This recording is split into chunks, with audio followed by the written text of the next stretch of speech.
Hello and good evening. It's good to be back here with all of you, and welcome to our live event, our IVF webinar tonight. And as you can already see, we have another special guest. Dr. Diaz is here with us again. This is his second webinar with us, so I'm happy to have you back with us. How are you feeling today? Thank you very much. I'm feeling very well. Happy to hear this as well.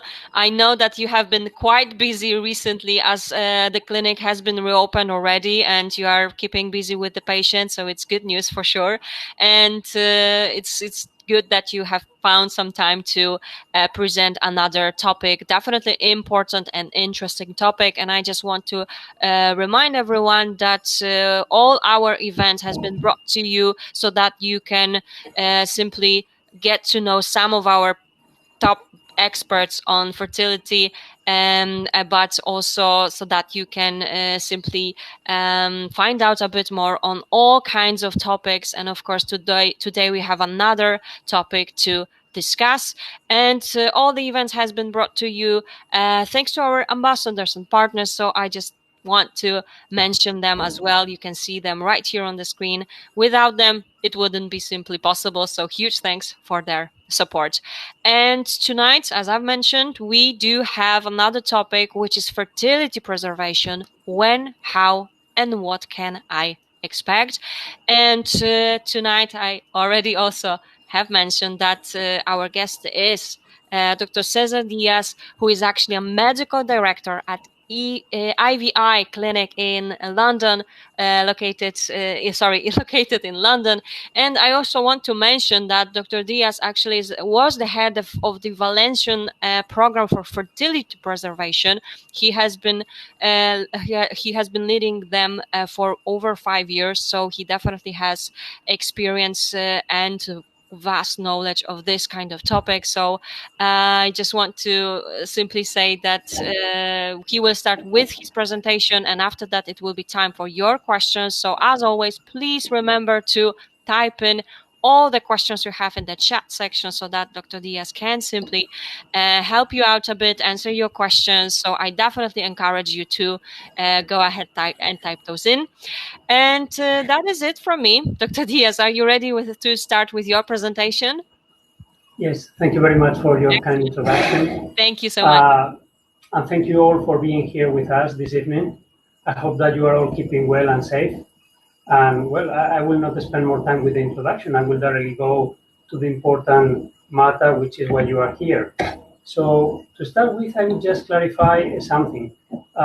When we do fertility preservation, we can do it for many different reasons. People usually tend to think that we do it just to postpone maternity, mainly because of professional reasons.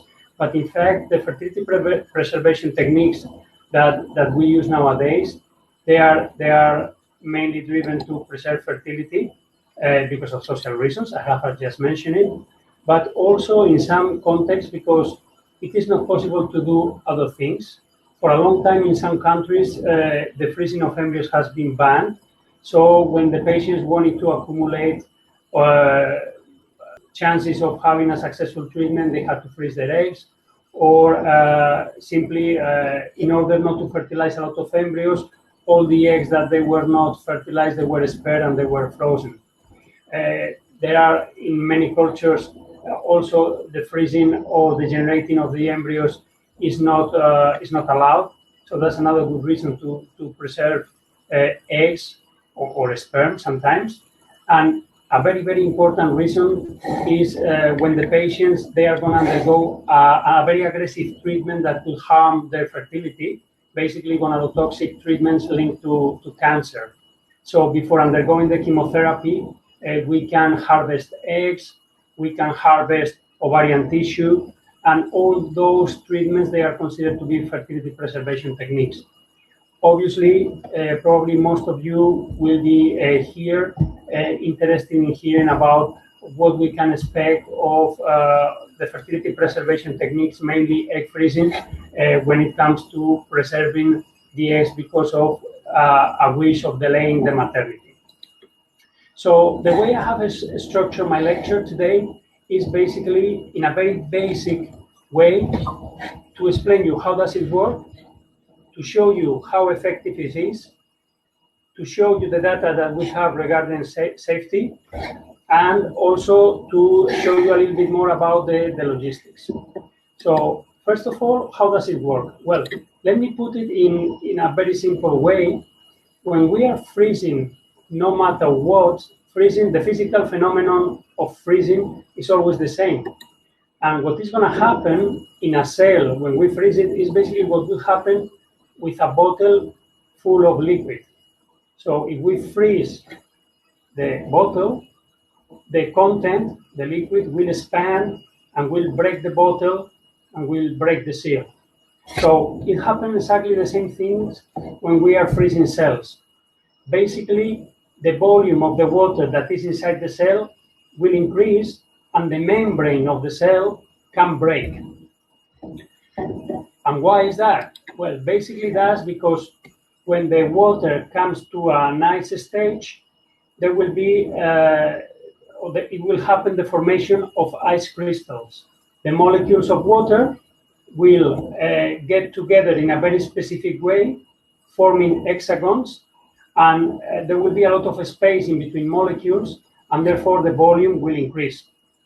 To avoid that, we use something called cryoprotectants. And by using cryoprotectants, what we will get is that even though the water is frozen, there will be no formation of ice crystals. The water will remain, the water molecules, they will remain in a random state. They will mix, they will not be organized, and therefore the volume will be less. In fact, what we do nowadays is to do an ultra-rapid freezing method in which we will add these cryoprotectants, and we will avoid completely the formation of these ice crystals. And this stage in which the water will be solid but will not be forming ice crystal is called a glass state. And this glass state is what allows us to freeze the cells without increasing the volume and without destroying the membranes that protect the cells. And is this technique effective? Well, it is. It depends on how we measure the effectivity, and it depends on what you expect. And this is something that I always explain to my patients. What do you expect? What is good enough? And obviously, you can see things in a different way. This could be empty, this could be full, this could be half full. What do you really expect? It depends on basically the information that you have given before. And this is the aim of today's talk, to give you information about what you can expect. We have been using the technique of egg vitrification, which is the technical name of the technique of egg freezing that we use nowadays. In fact, it's not a freezing process, as I have just mentioned, is the crystallization of the water, okay? And this is called vitrification. And we have been using this technique since 2005. In IVI, we were pioneers in using this technique. We developed a very effective method with a Japanese company called Kitasato. And basically, in all these years, we have been retrieving data together with other groups on the effectiveness of the technique. And the first thing that we saw is that when we compare it with the classic freezing technique, which was a real freezing, in which the ice crystal formation was not avoided 100%, the survival of the eggs was much better. In fact, it was as good as the survival of the eggs when we have them fresh. In this graphic here, you can see the meta-analysis of two studies that we randomized. At that time, there were the biggest randomized controlled trials, maximum or highest degree of scientific evidence, and both of them, they showed a better outcome when the eggs were vitrified as compared to when the eggs were frozen. Then, in fact, I want you to pay attention to this graphic here underneath. What you see here is what we call a fixed FS model, in which we compare the results of the vitrification technique with fresh eggs, not with frozen eggs, but with fresh eggs, which should be considered the gold standard. And what we can see here, as you can see, the small black diamond is in the middle of the line. That means that there is no difference as compared to this gold standard, as compared to the fresh eggs, which means that the survival of the eggs once they have been vitrified and thawed is similar to that of fresh eggs. This is quite reassuring, right? But in fact, probably the most important thing for patients is not the survival of the eggs, is if they are going to have a child or not. And in 2010, so almost 10 years ago already, we did a big randomized control trial comparing the use of frozen eggs with those of fresh eggs. And in fact, that study was done with eggs of the highest quality, eggs coming from donors. We randomized the patients. That means that we basically allocated the patients to have frozen eggs or not frozen, we still keep using the word frozen, vitrified eggs, and we also allocate them to have fresh eggs. And we compare what were the outcomes, we compare what happened, and what we saw is that the pregnancy rates and ongoing pregnancy rates, which basically in our hands means that they are very similar to live birth rates, they were similar, 43% in the vitrified eggs group as compared to 41 in the fresh group. Does not mean that the vitrified eggs work better than the fresh. This is just a slight 2% difference that cannot be attributed to the technique. But it means that the results, they are equivalent. So it's quite an effective technique. But is it safe? Obviously, when we do fertility treatments, we are talking about a lifetime plan. And safety is an issue that is extremely important for us. So, well, potentially, doing a technique like the vitrification could entrain some risks. Some risks because the egg is a cell that, as compared to other cells of your body, is quite a big cell, so it contains a lot of water. So if it contains a lot of water, it's going to be more difficult to avoid the formation of ice crystals. The cryoprotectants, they can also be distributed unevenly in the cell, which means that maybe part of the cells will be better protected than others. And we also have to be aware that the cryoprotectants that we use to do the vitrification process, if used in very high concentrations and not in a proper way, they can damage the cell just by the use of these substances. When we freeze the eggs or when we vitrify them, we know also that the spindle can be damaged. What is the spindle? The spindle is the structure that is created when the cells, they have to divide. So it's like almost like a scaffolding that will divide the genetic material in two when the cells, they are fertilized, when the eggs, they are fertilized, okay? And all those were reasons for us to be concerned. So we really wanted to see if the results that we had using these techniques were different in terms of those that we can obtain with fresh eggs. And again, already in 2012, so we have been using this technique for a long time in our group.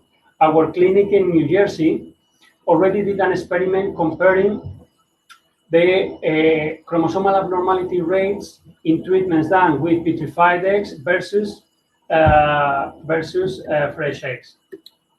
And what we saw in terms of results is that there were no statistical differences regarding the amount of embryos that we had at the end of the process, and most importantly, that the chromosomal abnormality rates in those embryos was similar regardless of the technique used. So that means regardless of the use of the vitrification. I don't know if you have heard about epigenetics.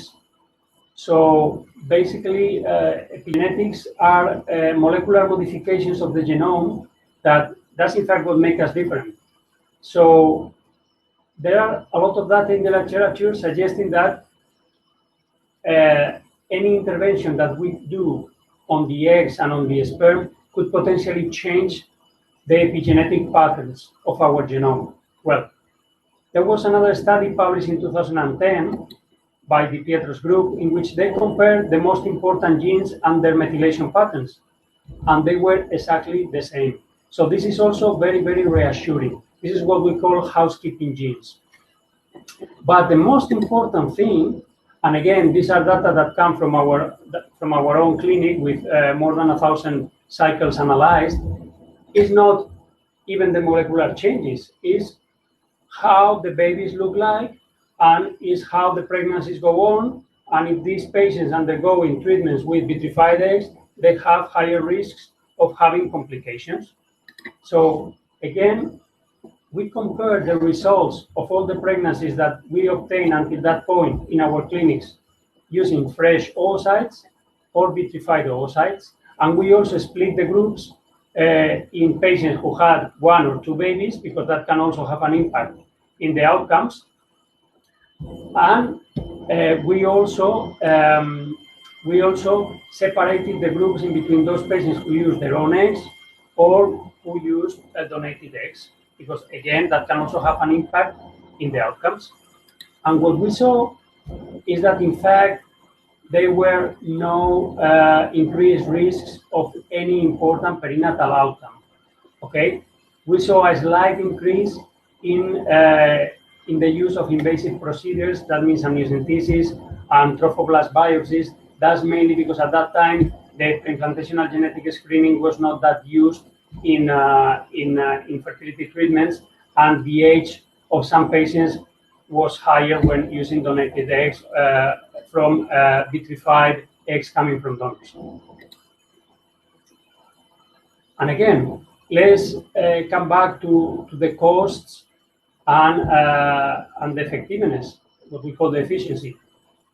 Obviously, you are going to do a treatment which will have an economic impact, and how likely is that by doing that you will save money later on? Well, there is a lot of models comparing the use of vitrified eggs when you do it at a younger age as treatments done later on in life using fresh eggs. In fact, there are even models that combine different scenarios in which the patients, they can use their eggs, and if they do not get pregnant, they can try for natural conception, or they can just try for natural conception, or what it could be the natural approach, which would be to try for natural conception, and if you do not get pregnant, then you will try for IVF. And obviously, if you do not succeed, you will probably continue trying. There are also models in which we compare potential scenarios. So, for example, a patient decides to preserve the eggs or not to do it, and then that patient will find a partner or not. And if she has a partner, maybe she will try to conceive, and maybe she will conceive naturally, or maybe not. And if not, maybe she will use the eggs and will succeed, or maybe not.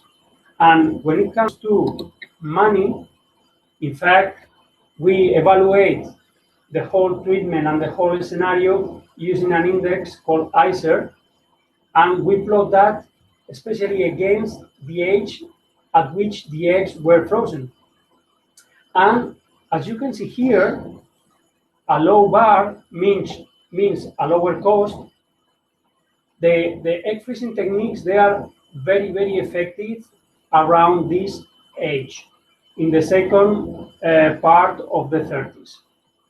And this is why a lot of people, they are starting to freeze their eggs. Just to give you a small example, in our clinics already in the early 2010, 2015, the number of cycles that they were done with frozen or with vitrified eggs increased a lot. In fact, nowadays there are over thousands every year. And it has to be said that those treatments, they are very cost effective when the patients, they do them in the second part of the 30s. Why is that?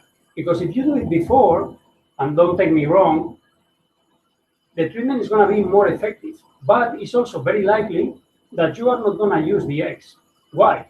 Because probably you will find a partner if you don't have one, or maybe you will decide to use a donor sperm, and then you will not need to use those eggs that you vitrify. And in fact, in our series, only around 10% of the patients come back to use those eggs. And this is why it's more cost effective to do it a little bit later on in life.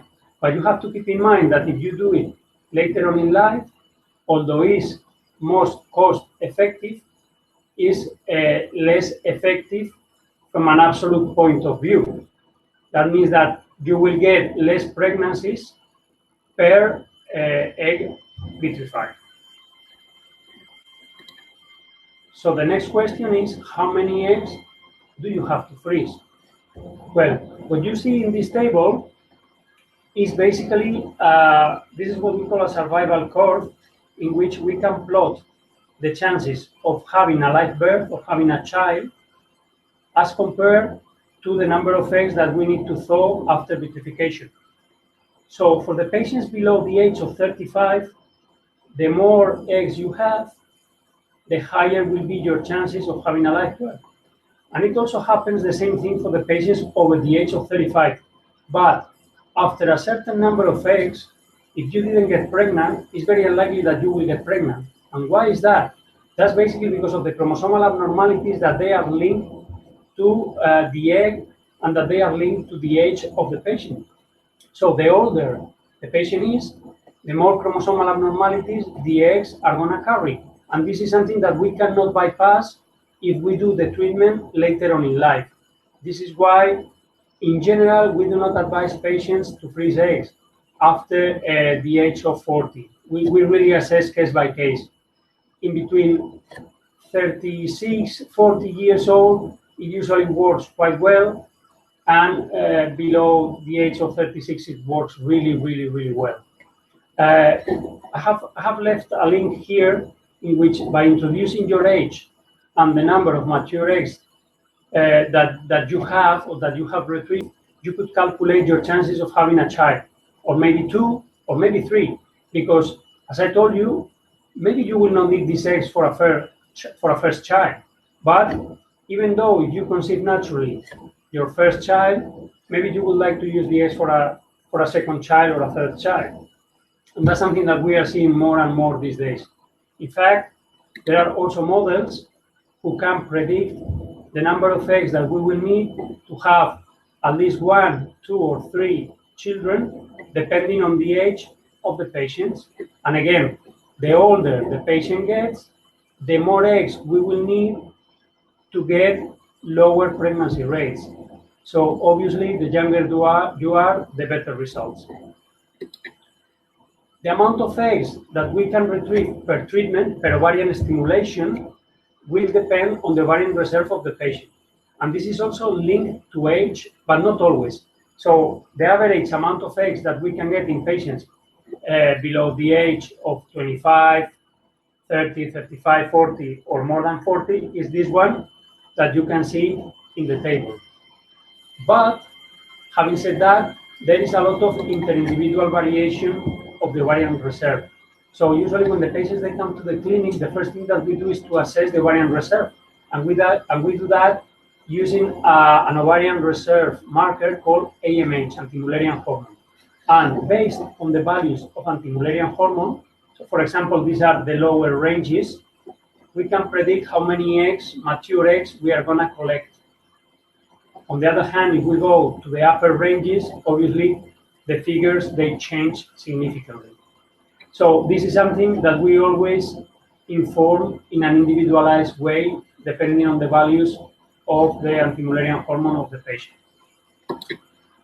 Having said that, I have to say that most of the patients coming to our clinics to do treatments, they are around the mid or late 30s. Why? Because that's when you usually socially need it. And that's when people usually start to think about it. Obviously, the results in this group of patients are better, but it also means that there will be a higher percentage of patients that they will not use the eggs for a first pregnancy, maybe for a second one, but not for a first one. So, having said that, I think I have just summarized everything I wanted to share with you. So probably we could go directly into the questions. But as a brief summary, I would just like to give you some take-home messages. The first one is that the egg vitrification, it works, and it works very well. And it is a very safe technique. It's also very cost-effective if you do it in the second half of your 30s. But you have always to keep in mind that the younger you are, the better results you will get. And having said that, I would just only like to thank my team for being there, supporting the patients every day. We are probably one of the clinics in the group doing more egg vitrification these days. So they are all very familiar with the technique. Our embryology team, they have been doing it from the very beginning. And this is something that we can offer in a very effective way in IVI London. Thank you very much for your attention. And if you want, maybe we can start with the questions. Excellent. Thank you so much, Dr. Diaz, for that very interesting, very informative presentation. Lots of details, and well, I mean, everyone definitely have found it useful. Okay, and also I just want to remind everyone that if you would like to ask any questions, go ahead and type it in so that Dr. Diaz can help you out. Actually, we are still waiting for those questions, so I would like to ask you in the meantime while we are waiting. So you have said, of course, that best time is to freeze the eggs before 40, but is it like possible? Is it like possible to tell when is the best time to freeze your eggs? How do you look at this aspect? In fact, this is in fact a question that I cannot answer, because I would say that the best time is not probably based on medical aspects. Mm-hmm. From a medical point of view, obviously, the youngest, the best. But from a practical point of view, patients will freeze their eggs whenever they think that they need it. So, in fact, obviously, if you, for example, have a stable relationship and you are very young and you are thinking about having kids tomorrow, so to speak, probably you don't need to freeze your eggs, especially if you only want to have 1 or 2 kids. If, on the other hand, maybe you don't know when are you going to be a mom, and you don't want to be in a rush, anytime is a good moment to freeze your eggs. So it really depends on the characteristics of the patients and also on the personal preferences. So it's a question that, in order to be answered, I think we need to know more about the personal circumstances of the patients. Of course. Perfect. Thank you so much. Actually, yeah, it's very interesting, simply because, of course, everyone has its own time, let's say, to just simply reconsider, right? When to start actually with conceiving, etc. But thank you so much for answering that question. And of course, there are some questions right here as well already. So let me go to this one. So how many cycles would it take to freeze the right amount of the eggs at 30 years old? Okay, so here, in fact, we have 2 questions implicit. The first one, I would say that what is the right amount of eggs depends on your ovarian reserve, and it also depends on how many children do you want to have. So obviously, if you are thinking only about maybe having one, you don't need to freeze as many eggs as if you want to have more than one. So, having said that, if you have a good ovarian reserve, which is usually the case in a patient at the age of 30, most of the time, one cycle of ovarian stimulation will be enough to have a very, very good chance of having at least one live birth. Again, if you are thinking about maybe having more than one child, maybe you will need to do more than one round. And this is what you can see in one of the graphics that I showed you before.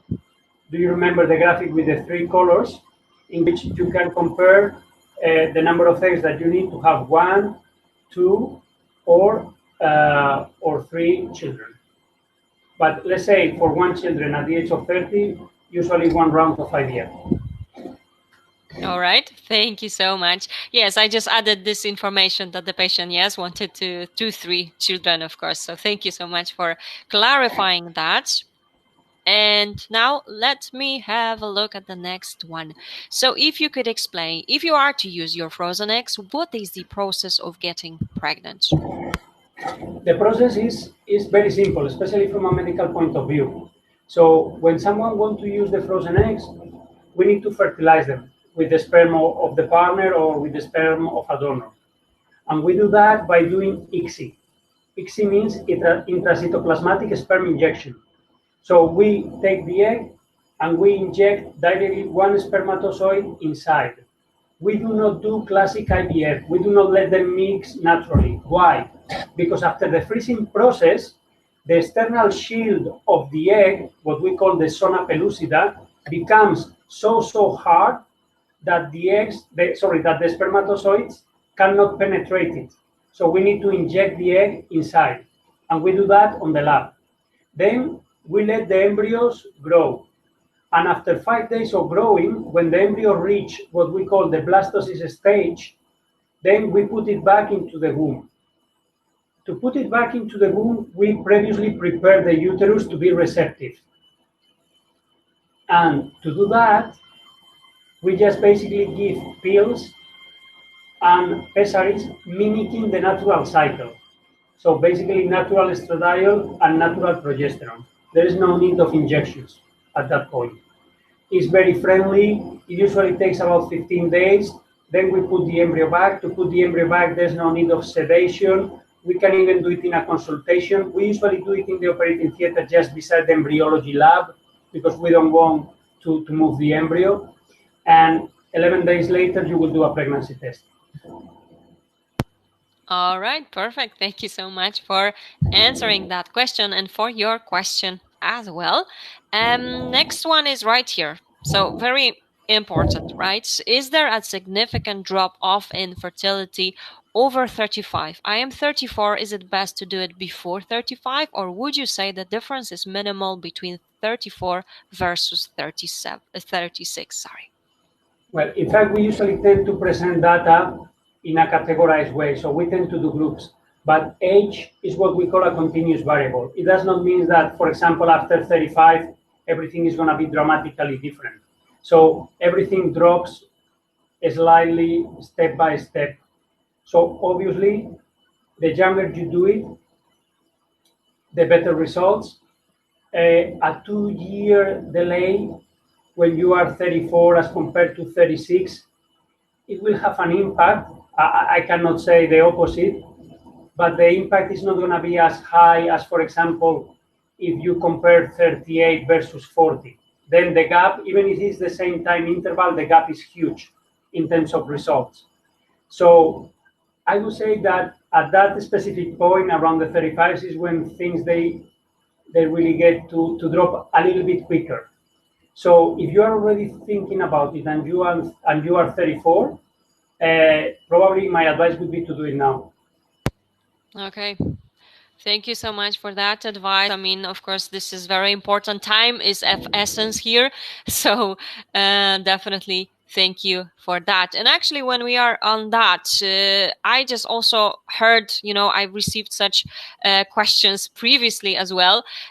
You've mentioned that it's best to freeze your eggs before 40, but is there like an age limit of freezing your eggs? Is it still possible and worth it to freeze eggs when you are over 40? And do you actually do it at the clinic as well? So let's go question by question. So Of first, course. yes, it is possible. Second, yes, we do it at the clinic. Third, is much less effective. So obviously, at least in IVI London, we really value and we really respect the right to the patient to decide as far as the patient they have the information to take a decision.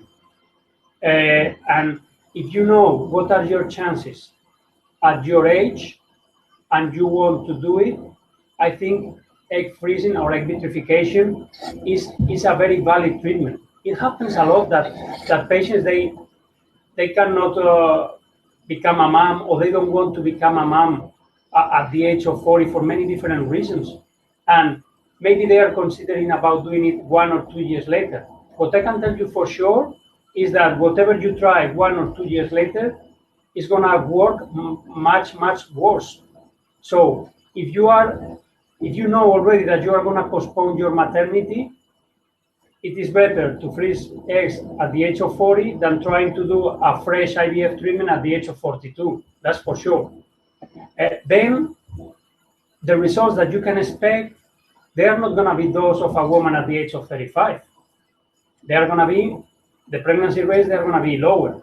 But still, we can achieve very good pregnancy rates.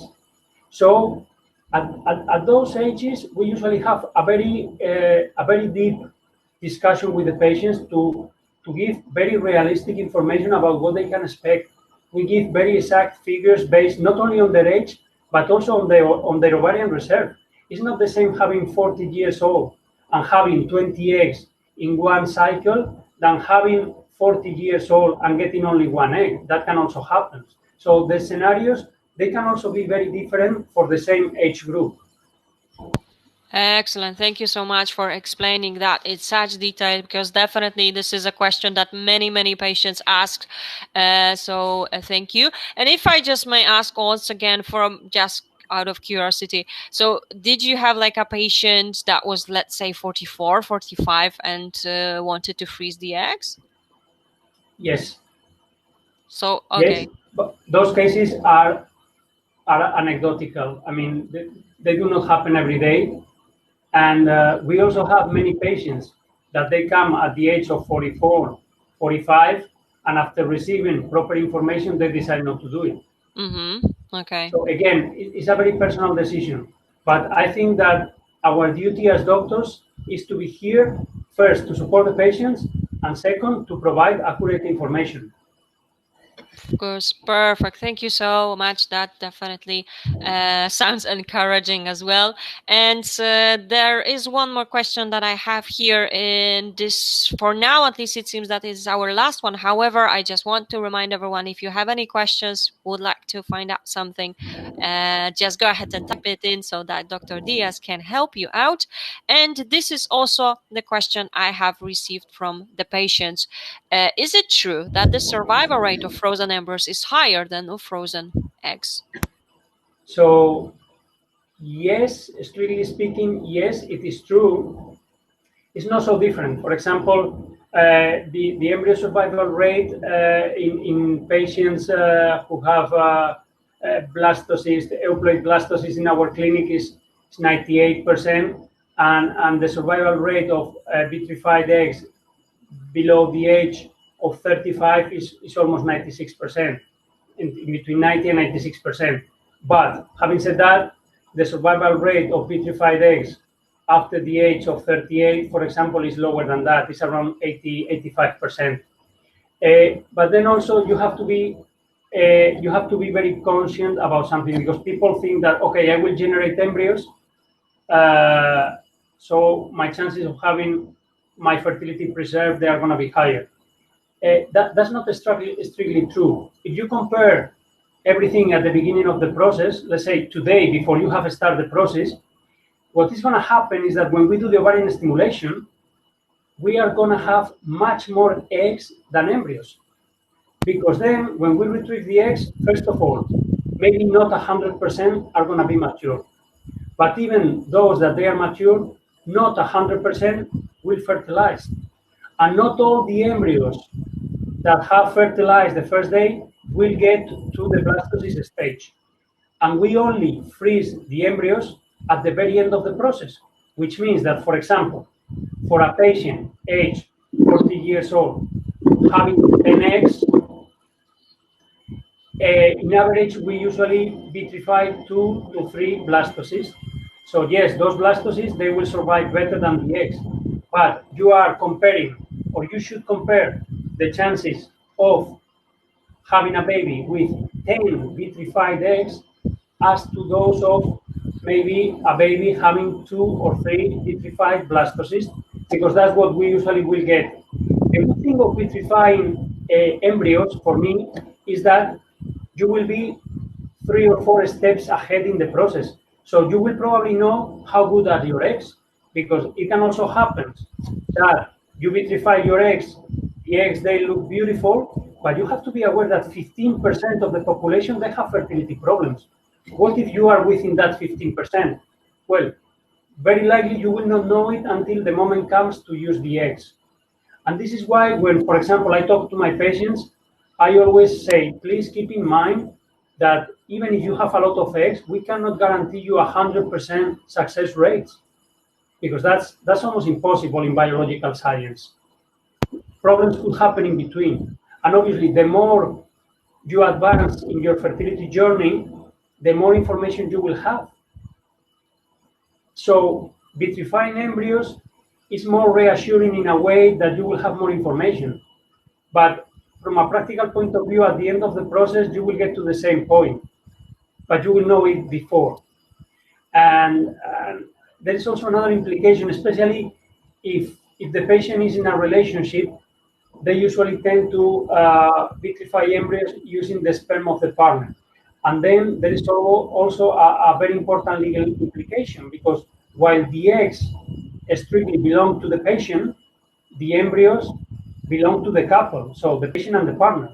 So if for whatever reason the patients, they split, it can happen that even though they have embryos, they cannot use them in the future because they need the permission of their partners to do so. And unfortunately, in my experience, when couples split, to get the permission to have an embryo back is quite difficult.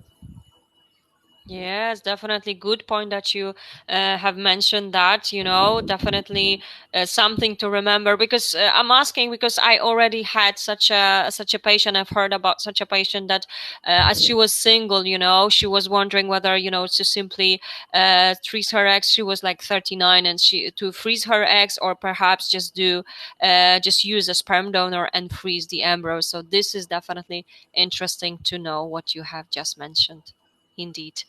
And about the couple and their they need to make a decision together, what to do with the embryo. It's a couple decision. It's very important. Exactly. So it's something that everyone should be aware of before freezing the embryo. So thank you so much.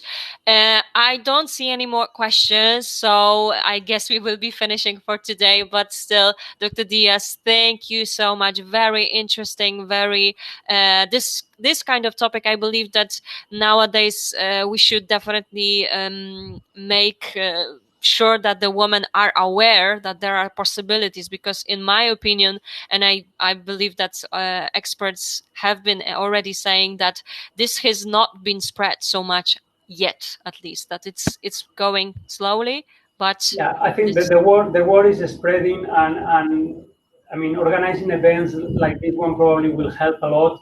I think a lot of people, they have not benefit of fertility preservation techniques, especially when they could, and that's very sad, because then we see them later on in their fertility journey, and unfortunately the amount of things and the amount of tools that we have to help them are not as important as the ones we can have if we use vitrified eggs extracted as a younger age. Yes, of course. So yes, hopefully it will be, spread even more. And I'm happy that we are helping this a bit with this kind of event. So huge thanks, Dr. Diaz, for yet again for your presentation and of course your expertise on that topic. And thank you to all of you for joining us tonight on this evening, Friday evening especially. So, well, I just want to remind everyone that this has been recorded. So, of course, you will have a chance to still have a look and check it out as well. And also, let me remind you that if you would like to get some more details and just simply get in touch with Dr. Diaz, you can also use this link that I have just sent it to you, and you simply are able to ask your questions directly to Dr. Diaz and his team. I'm sure they will be able to get back to you shortly. And Dr. Diaz, as you can see, there are some thank yous here from our patients. So I just want you to see that. And well, thank you. I just want to one more thing. Remember that you can join our events using myivfanswers.com. And so I encourage everyone to simply register for our next events starting from Monday, 6 p.m. UK time. So I hope everyone, you will have a lovely weekend, relaxing weekend. And Dr. Diaz, I definitely hope you will have a nice weekend, although I heard that it will be busy as well, right? Yes. Thank you very much to all of you for being here with us this evening, and have a lovely weekend. Excellent. Thank you so much. Take care. And till the next time, Dr. Diaz, I hope. Thank you. Bye. Bye-bye.